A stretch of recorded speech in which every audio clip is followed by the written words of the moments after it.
ay para sa kaalaman ng lahat ng ating mga residente sa Barangay Wawa.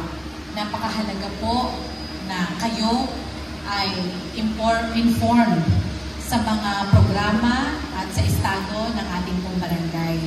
Nagpapasalamat din po ako sa mga kapwa ko lingkod bayan.